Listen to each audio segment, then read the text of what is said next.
Untouchability Bharatiya Samaj पर एक ऐसा काला धब्बा है जिसे शिक्षा द्वारा भी नहीं मिटाया जा सका है। इस चीज को काउंटर करने के लिए इंडियन कॉन्स्टिट्यूशन में आर्टिकल 17 को इंक्लूड किया गया, जो कहता है कि अस्पृश्यता का उन्मूलन करना कानूनी अपराध है, एक दंडनीय अपराध है और इसके द्वारा उचित कार्रवाई की जाएगी। जो लोग कहते हैं कि आज के समय ऐसी चीजें कौन करता है, तो मैं उनसे एक ही रिक्वेस्ट करूंगा कि आप इस वीडियो को कंप्लीट देखें, देन अपना ओपिनियन शेयर करें। बाद में बताएं कि भारत में छुआछूत मतलब अनटचेबिलिटी एग्जिस्ट करती है या नहीं करती।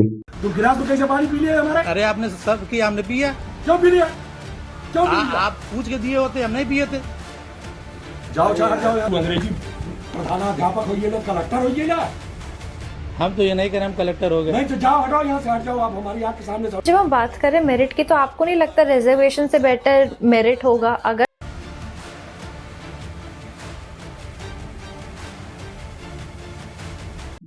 तो जय हिंद एवरीवन, मैं हर्ष राठौर स्वागत करता हूं आपके अपने यूट्यूब चैनल द एजुकेटेड पर। प्राचीन इतिहास की बात करें तो हमारे हिंदू धर्म के ऋग्वेद में हमें 4 वर्णों का वर्णन मिलता है, जिनमें ब्राह्मण, क्षत्रिय, वैश्य और शूद्र। ऋग्वेद के मंडल 10 सूक्त 90 में मिलता है, ब्राह्मण दोषे मुखमासीद बाहु राजन्यकृत उट तदस्य यदिश्य शूद्र आजयत। मेरे प्रोनाउंसिएशन में थोड़ी गलती हो सकती है, लेकिन मैं जो आपको समझाना चाहता हूं वो आप समझ पाएंगे। इसमें लिखा गया कि ब्राह्मणों की उत्पत्ति ब्रह्मा के मुख से हुई है, क्षत्रियों की उत्पत्ति बाहों से, वैश्य की उत्पत्ति ब्रह्मा की जांघों से हुई है और शूद्रों की उत्पत्ति पैरों से। मनुस्मृति में भी कुछ ऐसा लिखा है। मनुस्मृति का अध्याय 3, 4, 5 और 10 हमें एक पर्टिकुलर वर्ण को नीचा बताता है, मतलब कि यदि कोई उस वर्ण को छू लेता है, मतलब शूद्र बेसिकली, तो उस वर्ण को कोई छू लेता है तो उसे स्नान करना पड़ेगा अपने शुद्धिकरण के लिए, लिटरली। अपर कास्ट की जनरेशन कहती है कि आज के समय ऐसा कौन करता है, और अगर कोई करता भी होगा तो वो कोई बैकवर्ड क्लास के बंदे होंगे या फिर ग्रामीण इलाके के बंदे होंगे। तो मैं उनको बता दूं, आज भी इंडिया का 60 to 65% इलाका ग्रामीण ही है। मतलब ये तो श्योर है कि अनटचेबिलिटी खत्म तो नहीं हुई होगी।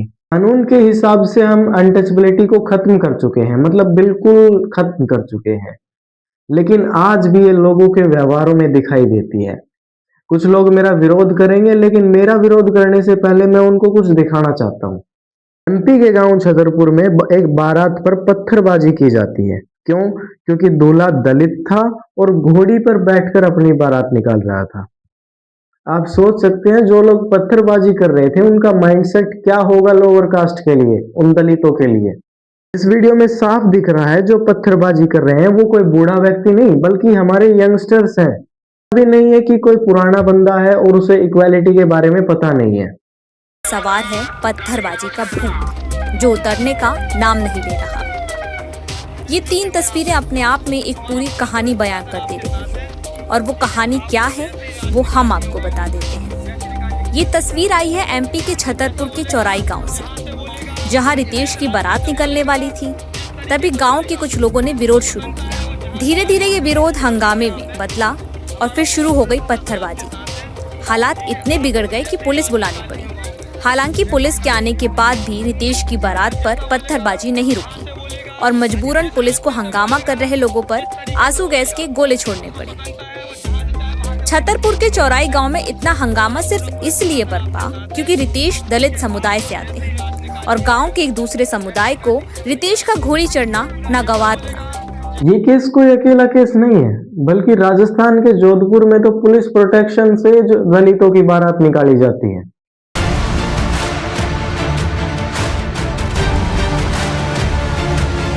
दलित दूल्हे को सिर्फ इस बात के लिए पीटा जाता है क्योंकि वो घोड़ी पर बैठकर अपनी बारात निकाल रहा था।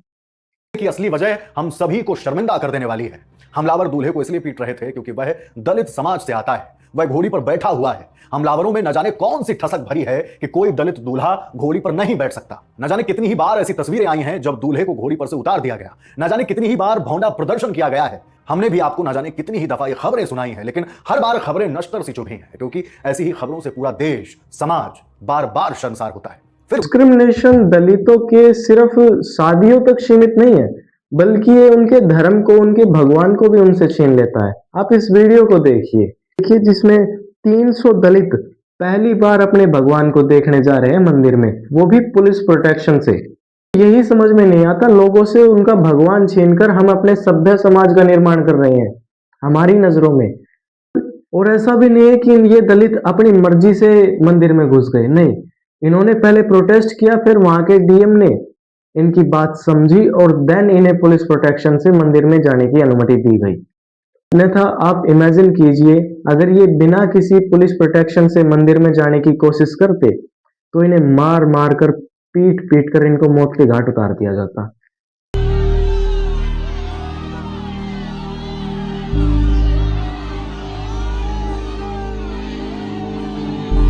अगर हमारे समाज की सिर्फ यही कानून है कि एक 8 साल के बच्चे को पेड़ पर उल्टा लटकाकर सिर्फ इसलिए मारा जाता है क्योंकि उसने एक अपर कास्ट के घर से पानी पी लिया और वो बच्चा दलित था। एक 8 साल के बच्चे के साथ किया जाता है, पेड़ से लटका करके एक दलित बच्चे को मारा गया। थू है ऐसे सिस्टम पर, थू है ऐसी सरकार पर जो इसको रोकने में विफल है। प्रतिकार करो। अगर यही इस समाज के नियम कानून है तो मैं इस समाज को नहीं मानता। एक बार आप इस मैप को देखिए जिसमें दिखाया गया है कि इंडिया में सबसे ज्यादा डिस्क्रिमिनेशन, अनटचेबिलिटी जैसी अमानवीय घटनाएं कहाँ कहाँ होती है, जिसमें रेड एरिया दिखाता है कि सबसे ज्यादा अनटचेबिलिटी कहाँ कहाँ होती है। और इसमें कोई छोटे मोटे एरियाज नहीं, बल्कि यूपी, एमपी, राजस्थान, हरियाणा, पंजाब जैसे बड़े बड़े स्टेट्स आते हैं। मेरा पर्सनली मानना है कि जो जाति है वो लोगों का फ्लेक्स का एक संसाधन बन चुकी है। मतलब कि अगर कोई बेरोजगार भी बंदा है वो भी अपनी जाति बताकर तारीफ बटोरता है। मेरी नजर में जातियां गलत नहीं है, बल्कि गलत है जातिवाद। आप अपनी कास्ट को सर्वश्रेष्ठ मानते हैं, बहुत अच्छी बात है। आप अपने को सबसे ऊपर मानते हैं, बहुत अच्छी बात है। लेकिन आप दूसरों की कास्ट को अमानवीय, भद्दे व्यवहार करते हैं, अनटचेबिलिटी जैसे घिनौनी हरकत करते हैं, उन्हें नीचा समझते हैं, उनके काम के बेस पर उन्हें नीचा समझते हैं। ये एक सभ्य समाज की ना तो निशानी है, ना एक सभ्य समाज का निर्माण करने का एक रास्ता है। मतलब तो भंगी क्या हुआ मैं मुझे भंगियों की दाढ़ी कटिंग नहीं बनाते ऐसा बोलकर अपमानित किया गया है। सबका काम करूंगा लेकिन तुम्हारे घर का काम नहीं करूंगा, यानी कि मैं सभी के बाल काटूंगा लेकिन तुम्हारे बाल नहीं काटूंगा क्योंकि तुम जात के भंगी हो। इस वीडियो ने एक बार फिर समाज में मौजूद जातिगत भेदभाव की कड़ी सच्चाई को सामने ला दिया है। पानी भरने जाते हैं तो ऊंची जाति के लोग आ जाते हैं तो हमको वहाँ पे वेट करना पड़ता है। अगर जब तक वो भर के नहीं निकल जाते तो हमको नल से बाहर ही खड़ा रहना पड़ता है। जब तक वो भर के जाते हैं तब हमको नल पे पानी भरने के लिए आते हैं वहाँ पे। ऐसा क्यों, किस वजह से? क्योंकि वो ऊंची जाते हम इसलिए नहीं। हमारे इंडिया में जब भी इलेक्शंस होते हैं तो हमारे लोग उस कैंडिडेट की ना तो क्वालिफिकेशन देखते हैं, ना वो ये देखते हैं कि उसने पिछली बार कितनी डेवलपमेंट की, बल्कि देखा जाता है तो उसकी जाति, कि वो बंदा किस जाति से आता है। वो जात पात करे भी क्यों नहीं, क्योंकि आप उनका वोट बैंक हैं। अगर वो आपके साथ जाति जाति धर्म धर्म नहीं खेलेंगे तो किसके साथ खेलेंगे? इन नेताओं का तो काम है जाति धर्म के आधार पर बांटकर वोट बटोरना। हम पढ़ लिख कर इन्हें जवाब क्यों नहीं देते? कुछ उदाहरणों से यह भी साफ हो जाता है कि शिक्षा जातिवाद को खत्म नहीं कर सकती। शिक्षा ना तो छुआछूत को खत्म कर सकती है, ना भेदभाव को। उदाहरण के लिए मैं बताता हूँ कि हमारे पेरेंट्स कई बार टीचर्स होते हैं और उनके द्वारा भी डिस्क्रिमिनेशन किया जाता है। का भल बाबू, झाड़ू नहीं लगाते हैं तो सर लोग बोल। आप महादलित समाज से आते हो, हाँ। यानी चमार जाति से आते हो, हाँ। तो साथियों देख सकते हैं कि इस लड़का को चमार जाति समझ कर लगातार इसके साथ में शोषण हो रहा है। क्यों शोषण? अगर कोई दूसरा बच्चा जाके खाने के लिए बैठ जाता है तो उसको उठा दिया जाता है, उसको खाने नहीं दिया जाता है। खाने तुम इसमें खाओगी, इन लोग बोलते हैं इतने बड़े घर क्यों तुम इसमें खाओगी, इन लोगों के साथ खाओगी, ये बोला जाता है। यहाँ पे जात पात कर हुआ जाते हो जात पात का, हाँ करता बहुत टीचर्स लोग करते हैं। सरिता मैम रंजन सर ये सब कहते हैं कि तुम इन लोग की कास्ट की हो, यहाँ पे बैठोगी, तुम लोग यहाँ पे खाओगी, सब तो यही सब। टीचर का नाम बताते नहीं है। इसमें अगर हम लोग बैठ जाते हैं बराबर में तो बैठने नहीं देते हैं। अच्छा। जग में पानी नहीं पीने देते हैं। हाँ, बोलते हैं कि तुम ये जात के हो, हमारे साथ बैठ नहीं सकते हो। इतना होता है? हाँ, अब तक? अभी तक होता है, और एक बार नहीं कई बार हम लोग बोल चुके हैं। लड़ाई भी कई बारों से हो चुकी है कि जैसे हम भी पैसे देते हैं खाने के लिए वैसे आप भी देते हो, क्या आप इंसान हो, हम इंसान नहीं है? हमारा भी वही खून है, आपका भी वही खून है। बिल्कुल समझ में नहीं आती कि हम लोगों को नीची जाति, ऊंची जाति ऐसे शब्दों का उपयोग करते ही क्यों है। मतलब हम कैसे किसी की जाति को नीचा कह सकते हैं, कैसे किसी की जाति को ऊंचा कंसीडर कर सकते हैं उसके काम के बेस पर? नहीं, गलत है ये। इन जातियों के उनके काम के आधार पर बांटा गया था, आज हमने उनको ऊंचा नीचा बोल बोल के इतना नीचा गिरा दिया है हमारे समाज को कि इस समाज को ठीक करना अब असंभव हो चुका है। और इसका सबसे ज्यादा बुरा असर पड़ा है हमारे दलितों पर, हमारी लोअर कास्ट पर। आप सबने एक चीज नोटिस की होगी, जो जातियां पहले से जो काम करती थी वो आज भी वही काम कर रही हैं। जो जातियां उनके काम के आधार पर बांटी गई थी वो आज भी वही काम कर रही है। जैसे लोहार आज भी मैक्सिमम लोहे का ही काम करते हैं, कुम्हार आज भी मैक्सिमम मिट्टी का ही काम करते हैं। क्यों? क्योंकि उन्हें और व्यवसाय अपनाने का माइंडसेट ही नहीं है उनके अंदर अभी। और ये माइंडसेट बिल्ड किया है हमारे समाज ने।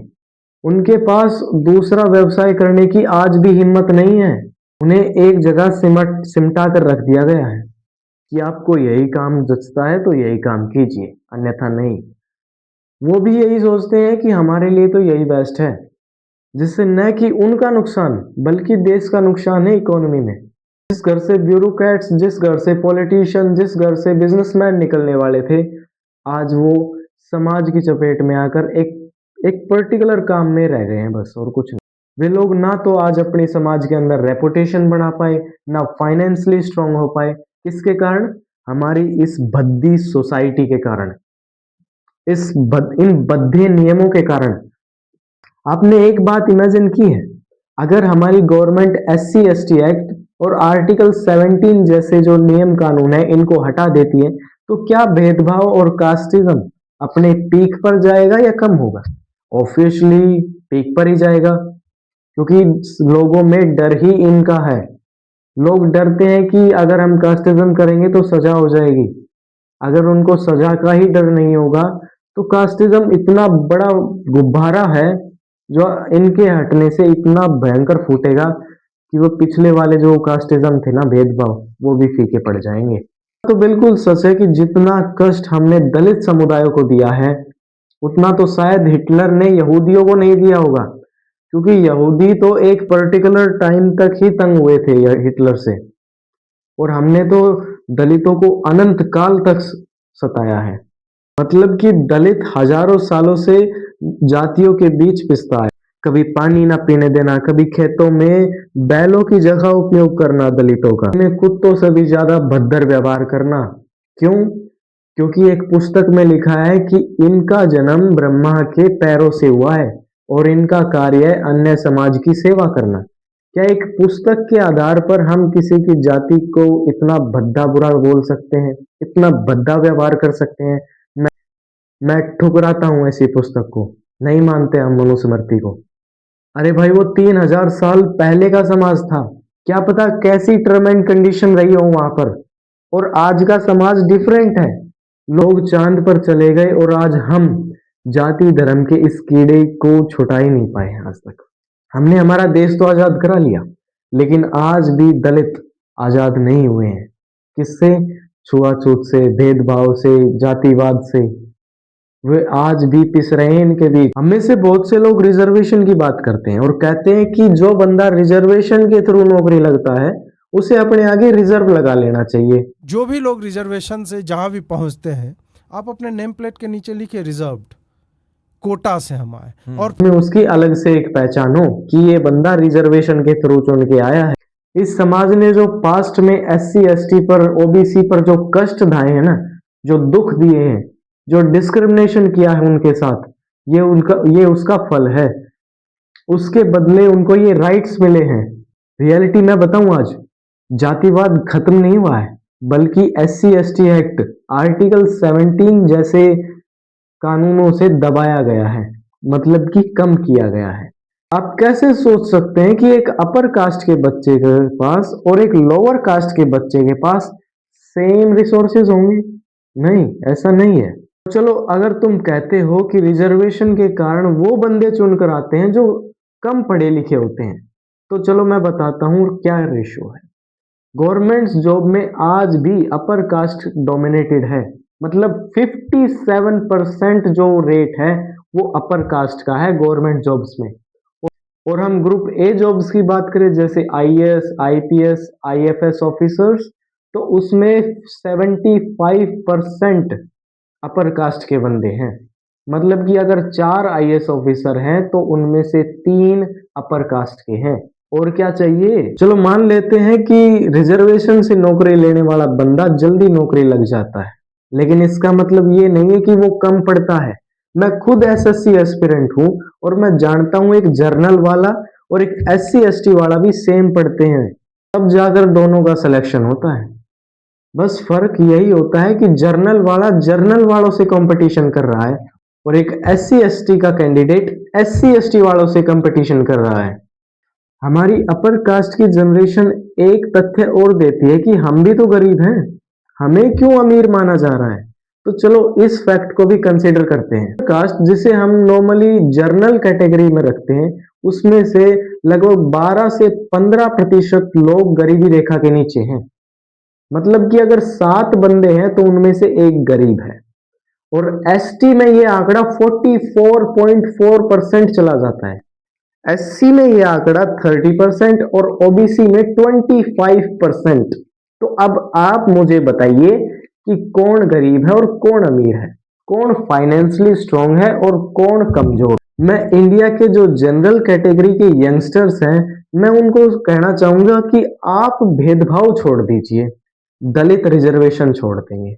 तो जिन लोगों को अभी भी लग रहा है ना कि इंडिया में अनटचेबिलिटी जैसी कोई चीज नहीं है, कोई चीज ऐसी एग्जिस्ट नहीं करती, तो उनको एक फैक्ट बता दूं कि एससी के खिलाफ भेदभाव होने वाले 57,000 से ज्यादा केसेस रजिस्टर हुए हैं। एसटी में यह आंकड़ा 12,960 चला जाता है। और ये कोई छोटी मोटी जगह पर नहीं बल्कि मध्य प्रदेश, राजस्थान, उत्तर प्रदेश जैसे बड़े बड़े स्टेट्स में होता है जहां पर पॉपुलेशन ऑलरेडी इतनी हाई है। तो सोच सकते हैं ये केस तो सामने आए हैं, और जो पीछे घटते होंगे, जो जो रिपोर्ट्स में नहीं आते होंगे, उनका क्या मतलब कि संख्या लाखों में है। एक बात और मैं आपको बताना चाहता हूं कि कास्टिज्म और अनटचेबिलिटी जैसी घटिया चीजें आज सिर्फ मिडिल क्लास तक सीमित हैं।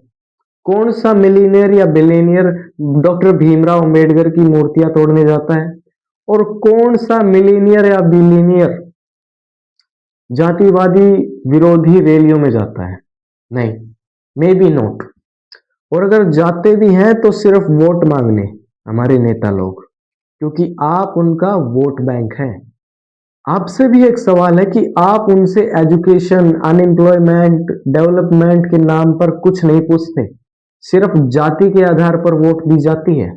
ये नेता 5 साल में एक बार दिखाई देते हैं सिर्फ, और जातिगत भेदभाव करने वाले आपको हर जगह दिखाई देंगे, एनी टाइम। इस वीडियो का कंक्लूजन सिर्फ एक ही है, जो समाज मुझे सार्वजनिक संसाधनों का यूज करने से रोकता है, जो समाज मुझे मेरी शिक्षा से दूर रखता है, जो मुझे मेरे भगवान से दूर रखता है, मैं ऐसे समाज को नहीं मानता। क्योंकि जो समाज एक लड़के का हाथ सिर्फ इसलिए काट देता है क्योंकि वो दलित है और बुलेट बाइक चला रहा था, मतलब कहीं से भी एक सभ्य समाज की निशानी लगती है आपको ये? दलित युवक का महंगा बुलेट चलाना जातिवादी गुंडों को रास नहीं आया और उन्होंने उस पर हमला कर दिया। हमले में युवक का हाथ काटने की कोशिश की गई। गनीमत यह रही कि युवक का हाथ अलग नहीं हुआ। इनकी नजरों में एक दलित बाइक तक नहीं चला सकता, मतलब उसे इतना भी अधिकार नहीं देना चाहते ये। अगर अभी भी किसी को लग रहा है ना कि इंडिया में अनटचेबिलिटी जैसी नाम की कोई चीज नहीं है, कास्टिज्म नाम की कोई ऐसी चीज नहीं है, तो वो मुझे पर्सनली मैसेज कर सकता है। मैं उसे लाखों, सैकड़ों नहीं, लाखों केसेस बता सकता हूँ, उनकी लिस्ट भेज सकता हूँ। मैं आपको एक बात और बताना चाहता हूँ, यदि आप गांव में रहते हैं तो आपने एक चीज नोटिस की होगी, दलित लोगों के घर हमेशा बाहर हवाई होते होंगे, मतलब गांव के बाहर साइड में। ऐसा क्यों है? क्योंकि दलितों को पहले गांव में घुसने ही नहीं दिया जाता था, और यदि कोई दलित किसी काम से जाना भी चाहे तो उसकी कमर पर झाड़ू बांध देते थे, ताकि जब भी वो चले तो उसके पैरों के निशान मिटते चले। मतलब इतनी घटिया मानसिकता, इतनी घटिया। ये मटका देख रहे हो ना, ये इसलिए है ताकि हम जब ऊंची जाति वालों के मोहल्ले से गुजरे तो हमारा थूक उनकी जमीन पर ना गिरे। और ये पीछे झाड़ू इसलिए ताकि जिन रास्तों पर हम चले उन पर हमारे पैरों के जो निशान बन जाए तो ये झाड़ू से मिटा सके। हो सकती है क्या किसी की? मैं नहीं मान सकता कि ये मेरे भगवान के बनाए हुए नियम है। हम जातिवाद को भगवान से जोड़कर ना ही देखें तो ही ठीक है। और ऐसा कहना बंद कर दो कि मनुस्मृति भगवान ने लिखी है, ये नियम कानून भगवान ने बनाए हैं। कभी कोई भगवान नहीं चाहेगा कि उसका पुत्र, उसके बनाए गए इंसान ऐसे रहें, क्योंकि ये पुस्तकें सो कॉल्ड ऐसे इंसानों द्वारा लिखी गई है जो समाज में डोमिनेट करना चाहते हैं और दूसरे तबके के लोगों को दबाना चाहते हैं। बड़े बड़े क्रिएटर इस मुद्दे पर चुप रहते हैं। क्यों? क्योंकि ये एक कंट्रोवर्सी से भरा हुआ मुद्दा है। थोड़ा सा भी ऊक चूक हुई बोलने में लोग मारने तक चढ़ जाते हैं। इस चीज को खत्म करने का सिर्फ एक ही रास्ता है, शिक्षा के साथ समानता को अपनाया जाए। बारे में विद्यालय में एक अलग से सब्जेक्ट होना चाहिए इसके बारे में, इक्वालिटी। बच्चों को बचपन से ही पढ़ाया जाना चाहिए कि समानता कितनी जरूरी है जीवन में, और जितना पढ़ा जा सके उतना पढ़े और साथ में सभी लोगों से समान व्यवहार करें। बस यही इस चीज की चाबी है, क्योंकि नेता तो 5 किलो राशन में आपकी पढ़ाई छीन लेंगे बदले में। वो लोग जानते हैं अगर ये पढ़ गए और इन्होंने गलती से हमसे सवाल पूछने शुरू कर दिए तो उनकी वाट लग जाएगी। कोई भी नेता कभी नहीं चाहता कि उसकी जनता, उसके देश की जनता कभी पढ़ी लिखी हो। हमारे प्रधानमंत्री अदर बैकवर्ड क्लास से आते हैं और उनकी स्किन देखिए कितनी ग्लो करती है, लेकिन क्या एक नॉर्मल बंदा जो ओबीसी में आता है, क्या उसकी स्किन भी इतनी ही ग्लो करती है? नहीं। कारण है पोजीशन का। आप भी जिस दिन पढ़ लिख कर एक अच्छे ओहदे पर चले जाते हैं, उस कर एक बड़े ओहदे पर चले जाते हैं, तो आपकी पर्सनैलिटी, आपके लुक्स, आपकी स्किन ऑलरेडी एक अच्छे लेवल पर चली जाती है। आपका माइंडसेट चेंज हो जाता है, आपके घर वालों का माइंडसेट चेंज हो जाता है। और अगर अभी भी किसी को ये लग रहा है कि इंडिया में अनटचेबिलिटी एग्जिस्ट नहीं करती, तो ये वीडियो देखिए। रोज जैसी थी, धूप खिली थी, परिंदे चहक रहे थे। एक दलित पिता अपने परिवार के साथ मंदिर की ओर बढ़ रहा था। हाथ में फूल थे, दिल में श्रद्धा थी और मन में भक्ति का भाव था। लेकिन उसे क्या पता था कि जिस मंदिर में वो पूजा करने जा रहा है, वहाँ के मंदिर में मौजूद मठाधीश की सोच आज भी सदियों पुरानी पीढ़ियों में जकड़ी हुई है। उस परिवार को नीची जाति का कहकर मंदिर में प्रवेश करने से रोका गया। इतना ही नहीं, दलित परिवार से यह भी कहा गया कि यदि दर्शन करना है तो 100 रुपए देने होंगे। दलित परिवार को क्या पता था कि जिस चौखट पर वो सिर झुकाने जा रहे हैं, वहीं उसकी जिंदगी का सबसे बड़ा अंधेरा इंतजार कर रहा है। जैसे ही मंदिर में प्रवेश पर रोक का विरोध और पैसा नहीं देने की बात की, मंदिर को जागीर समझने वालों के दिल पर लग गई। दलित परिवार की महिलाओं को अत्यंत भद्दी और अभद्र गालियां दी गई। उस पवित्र परिसर में गालियां गूंजने लगी। जब उनका मन नहीं भरा तो परिवार के कई लोगों के साथ मारपीट की, महिलाओं को बाल पकड़कर घसीटते हुए बाहर निकाल दिया। इस घटना से पूरा दलित परिवार डर गया। पीड़ित परिवार का दावा है कि महिलाएं हाथ जोड़कर विनती करती रहीं, हमें छोड़ दिया जाए, लेकिन धर्म के ठेकेदारों को रहम नहीं आया। परिवार के मुखिया का कहना है कि जब उसका बेटा गणेश ये पूछने गया कि क्या हुआ है, तो उसे जमीन पर पटक दिया गया। उन्होंने नारियल बेचने वाली दुकान से लोहे की रोड से हमला किया। इसके बाद वो मुझे और मेरे बेटे को अंदर ले गए और बेरहमी से पीटा। उन्होंने मेरे बेटे का फोन छीन लिया और मेरे कान के झुमके और चांदी की चूड़ियां छीन ली गई। जब जुल्म की इंतहा हो गई तो परिवार ने रहम की भीख मांगी। बेबस महिला ने अपनी नन्ही सी जान को, अपने कलेजे के टुकड़े को हमलावरों के पैरों पर रख दिया। एक आखिरी उम्मीद कि शायद इस मासूम के चेहरे को देखकर पत्थर दिल पिघल जाए, लेकिन वहाँ इंसान नहीं हैवान खड़े थे। उन्होंने एक जोरदार लात उस बच्ची के सीने पर मारी। वो 2 महीने की मासूम बच्ची जिसने सही से आंखें भी नहीं खोली थी, वो हमेशा के लिए सो गई। हाथों में अपने बेदम बच्चे को लिए हुए उस अभागी दलित महिला की दहाड़ आज पूरे समाज से सवाल पूछ रही है। क्या आज भी किसी की जाति उसके इंसान होने से बड़ी है? क्या मंदिर की पवित्रता का पैमाना भक्ति नहीं बल्कि चंद रुपयों का चढ़ावा और जातिगत श्रेष्ठता है? दलित परिवार इस समय 2 महीने की बच्ची, 2 साल नहीं, 2 महीने की बच्ची जिसे पता भी नहीं है कि वो किस जाति की है, किस धर्म की है, उसकी हत्या कर दी जाती है। किसके द्वारा? मंदिरों में रहने वाले पंडितों के द्वारा। मैं सीधा बोलूंगा, कोई हिचकिचाहट नहीं है। क्यों? क्योंकि वो बच्ची दलित समाज की थी और सिर्फ अपने माता पिता के साथ भगवान के दर्शन करने आई थी। 2 साल नहीं, 2 महीने की बच्ची।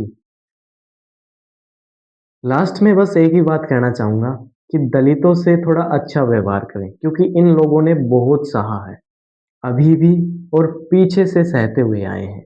भारत को बनाने में हर किसी का योगदान है, दलितों का भी और उच्च समाज का भी।